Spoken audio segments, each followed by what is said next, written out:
সম্মানিত উপস্থিতি, কেমন আছেন আপনারা? ভালো আছেন? কুল্লু নাফসিন যায়িকাতুল মাউত,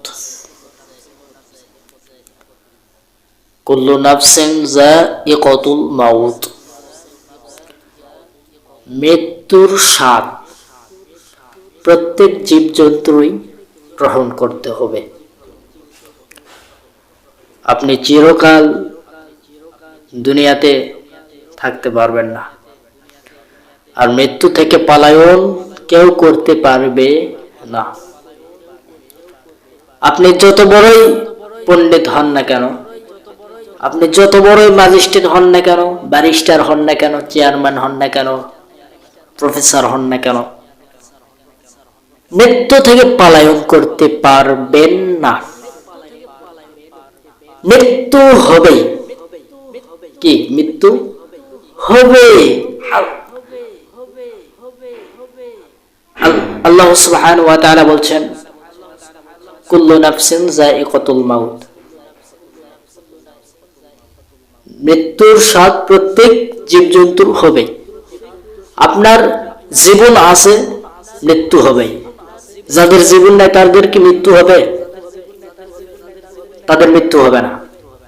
তো আপনার জীবন আছে, আপনি নিঃশ্বাস নিতে পারতেছেন, 24 ঘন্টা শ্বাস নিচ্ছেন, অক্সিজেন গ্রহণ করতেছেন।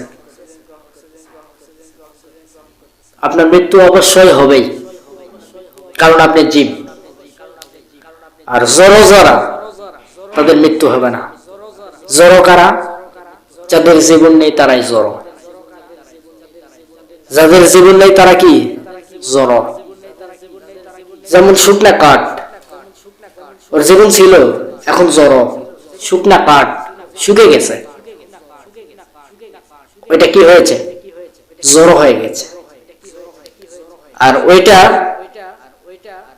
জড়, ওইটার জীবন নেই। শুকনা কাঠ, শুকনা বাঁশ, সাইকেল, এদের কি জীবন আছে? নেই। এরা হচ্ছে জড়, চিরকাল এরা জড় হয়ে থাকবে। তো আপনার আমার জীবন আছে, মৃত্যু হবে। তো দুনিয়া থেকে সকলকে চলে যেতে হবে। দুনিয়াতে কেউ চিরকাল থাকতে পারবে না। আপনি যত বড়ই নেতা হন না কেন, খ্যাতা হন না কেন, প্রফেসর পিএইচডি হন না কেন। মাইকেল জ্যাকসন নাম শুনছেন?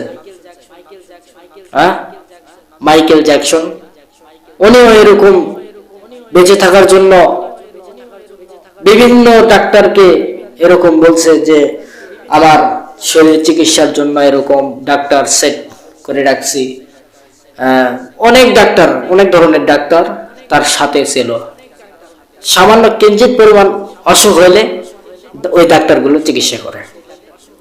তো কারণ তিনি চাইছে যে 41 কত বা সাল পর্যন্ত, 60-70 বছর পর্যন্ত বেঁচে থাকতে চাইছে, তবে পারে নাই, অল্প বয়সে মৃত্যুবরণ হয়েছে।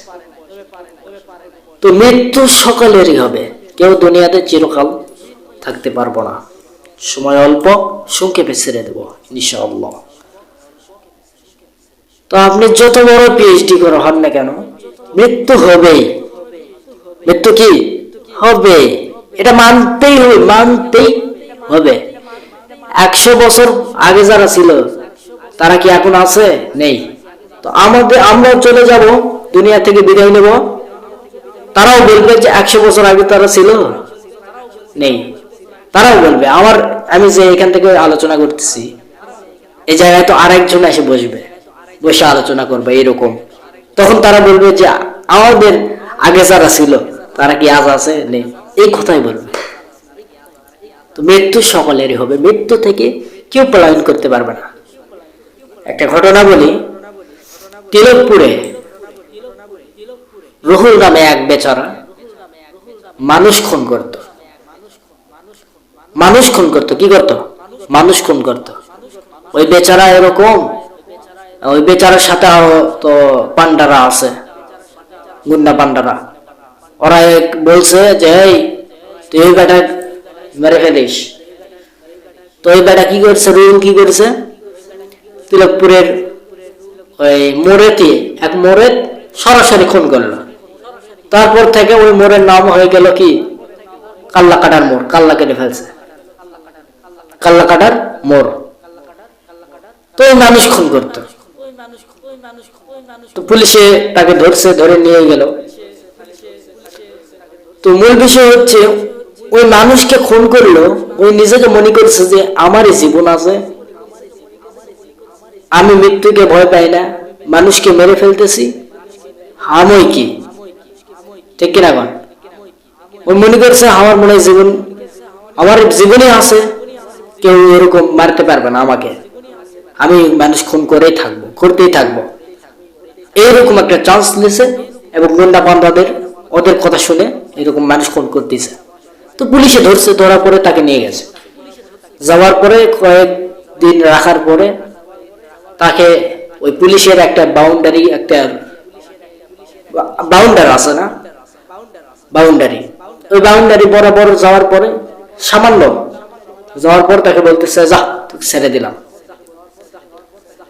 তুই সারাদিন মানুষ খুন করিস, সারা জীবন মানুষ খুন করে আসিস, তোকে ছেড়ে দিলাম, যা। ওরে বাবা, মনে করেছে যে জীবন তো বাঁচান লাগবে, ছেড়ে দেওয়া মাত্র ওই কষে দৌড় মারছে, কষে যাবার পরে ওই বাউন্ডারি পার হতে কি না হতে কি গুলি মেরে তাকে মেরে ফেল দিল।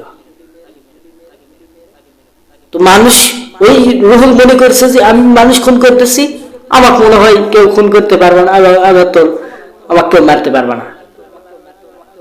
তো একটা মানুষ যায় যে নিজের জীবনকে এরকম বাঁচানোর জন্য কত চেষ্টা করে, এটাই তার টার্গেট নিল পুলিশেরা, যে তুই মানুষকে খুন করতে পারিস, তুই কিভাবে তোর জীবনটা শেষ করতে মানে করি কিভাবে সেটা দেখ। তুই এতদিন মানুষ খুন করে আসছিস, নিজেকে মনে করছিস যে আমাকে কেউ মারতে পারবে না, আজকে নিজের জীবনে টানাটানি করতেছিস কে?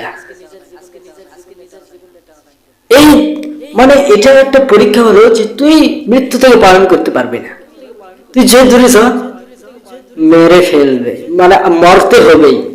তুই মানুষ মেরে আসছিস, তুই মনে করছিস যে আমার তো কেউ মেরে ফেলতে পারবে না, আমিও মরবো না, আমি শুধু মানুষ মেরেই আসছি, মানুষ মারতে থাকবো। মনে করছে যে আমার একই জীবন আছে, এছাড়া আর কারো জীবন নাই। আপনি যত বড় পিএইচডি হন না কেন, যত বড় প্রফেসর হন না কেন, যতই ডিগ্রি করেন না কেন, যত দূরে যান না কেন, মৃত্যু হবে হবে হবে, এটা মানতেই হবে, ঠিক কিনা কোন? মৃত্যু থেকে কি কেউ পালায়ন করতে পারবেন না বাবা, কেউ পালায়ন করতে পারবেন না।